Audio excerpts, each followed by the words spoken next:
Social media is genuinely worse than Epstein. All right, all right. Look, I've deleted my social media. Actually, I don't know why the fuck I have Facebook. Okay, let me delete that. Whatever. Okay, I deleted my social media probably about 10 days ago, and it had been a while. Okay, tell you a story. Last year when I was really locked in on the gym, I decided I'm gonna delete all my social media and I won't get it back until I bench 100 kg.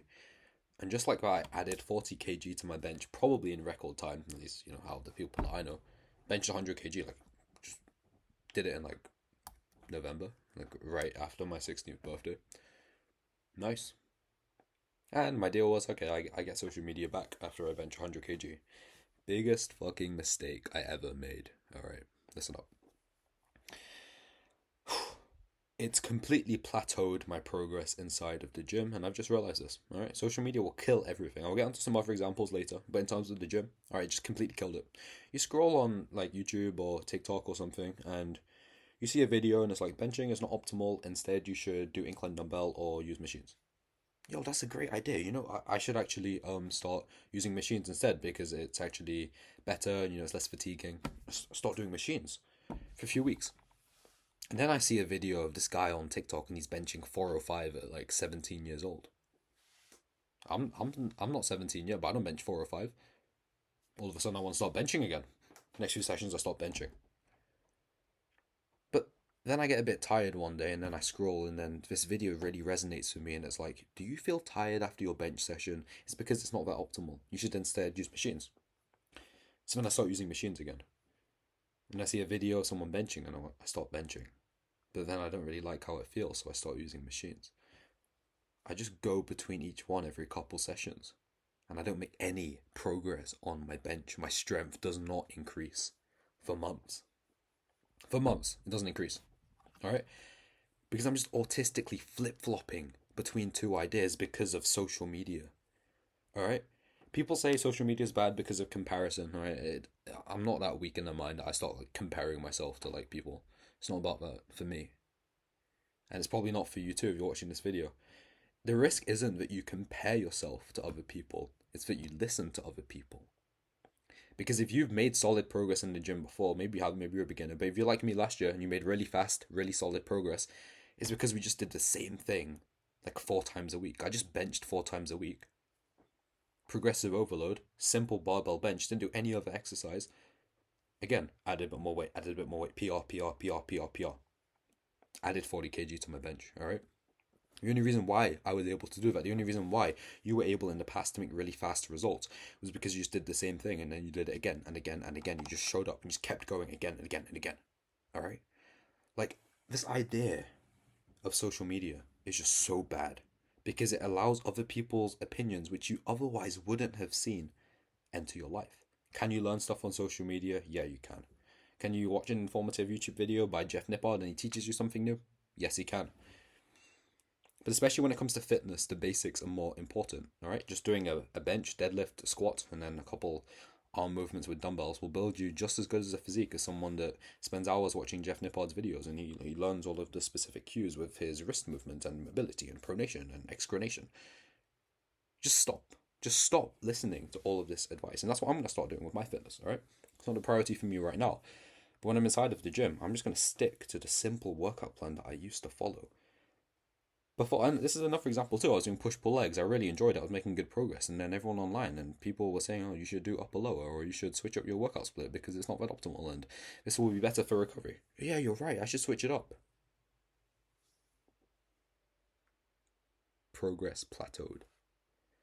Didn't see any progress because I didn't need to switch it up because it was working. You change things when they stop working. You change things when they fail. You change things when you just stop seeing progress. I was still seeing progress. All right, I was still seeing the progress, and then I stopped. Why did I stop? There's no point in stopping something that's working. You don't change the stuff that's working. Stop switching up your exercises, stop switching up your workout plan, stop switching up your diet. Just do the same thing and do it again and again and again and again. This is what killed my progress, plateaued my progress. Don't make this mistake because when you start in the gym, you'll do this, you'll just stick to the same thing. And then one day you'll get the idea, wow, I've made such great progress, time to optimize, time to switch things up. All of a sudden, you see no results. All right, so another example of this is in your relationships, okay? 2:42 a.m. by the way. I don't know why I'm still here, but anyway, listen up. Okay. For example, let's say you get into a relationship and your girlfriend is scrolling on her phone and she sees that basically like all these promposals, and they bought like flowers for their girlfriend. These guys bought flowers for their girlfriends, and they gave like a little chocolate hamper. And let's say your girl doesn't like flowers and she also watches her diet, so she doesn't like chocolate. But all of a sudden she sees these videos and she's like, yeah, my boyfriend doesn't buy me chocolate or give me flowers. Realistically, maybe we were being, what's the word for it, thoughtful, and we were like, okay, yeah, well, she's actually watching her diet and she doesn't even like flowers. I'll get her something else. But now that little micro comparison that she's seen a video of someone else getting flowers and chocolate, now she wants flowers and chocolate, but you didn't get her flowers and chocolate, so now you're the problem. I'm not just blaming girls, by the way, it goes the same way for us. You say we're scrolling on our phone, you know, one of those like girls pops up on Instagram or whatever, and you look at it.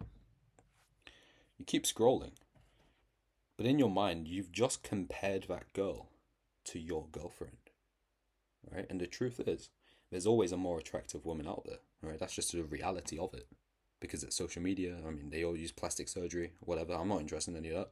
Use plastic surgery, wear makeup, they're the best versions of themselves, social media, whatever. Even if you don't want to, you're subtly comparing you're subtly comparing your girlfriend to this like polished AI plastic surgery bitch that you see online. Why? What's the point? Alright? Kills your progress in the gym, kills your relationships. Alright? Social media is a cancer. It is genuinely a cancer. This is why it is worse than Epstein, okay? I don't know why I've used this as my line, but it just is. It's so bad. It's so bad. You need to get off it. Try it. Really, just try it. I challenge you, try it. Delete it for a week. If your life is so bad, if it's so difficult, reinstall it and you've lost, what, 7 days of scrolling? Maybe you did something useful, alright? If not, you've just completely changed your life. You just completely realized that social media was killing your day. Okay, yeah. Alright, all of this aside, let's say you don't have a girlfriend and you don't go to the gym. You scroll for 6 hours a day. You scroll on TikTok for 6 hours a day. Where is the benefit? Someone show me the benefit of social media. Alright, it's easy for me to say this, but sure, I understand that it's so easy to fall into the trap. So easy, alright? I quit social media for like 4 months, I download it the next day, I'm back to scrolling like I never stopped. This is another thing you need to understand, alright? When people say, I'll delete it and then I'll bring it back, but I'll moderate my usage. I'll, set a screen time limit on my phone when you know the password and you can just type it in, I did it for years. It's all or nothing. Because the way that the app is designed is that you keep scrolling, so you keep seeing the adverts and you keep giving them money. Alright? You're basically a wage slave when you scroll on your phone, because all you're doing is just money to the ads, money to the ads, money to the ads.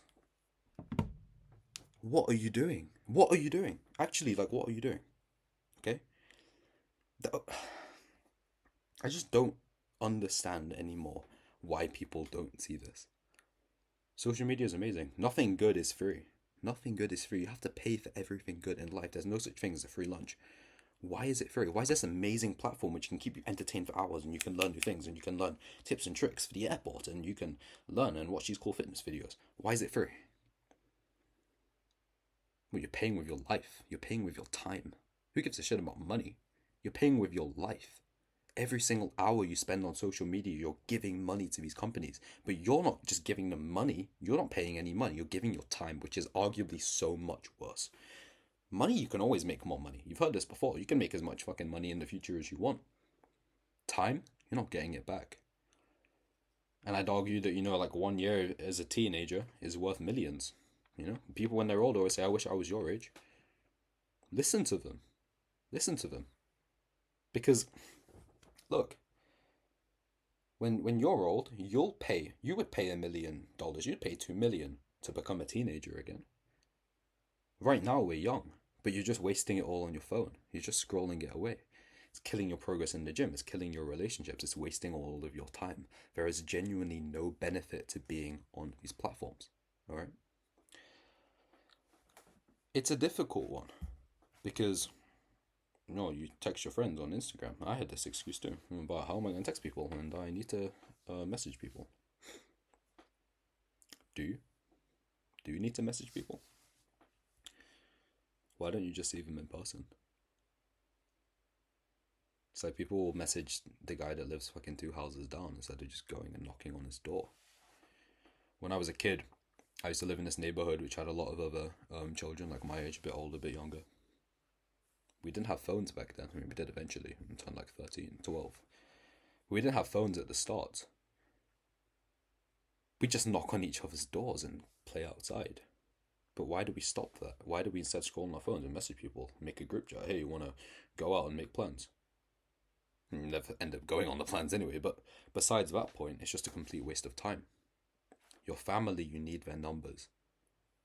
Your girlfriend, maybe you need her number. Maybe. Don't have to have it. Maybe you have it set up right, maybe you don't even need it.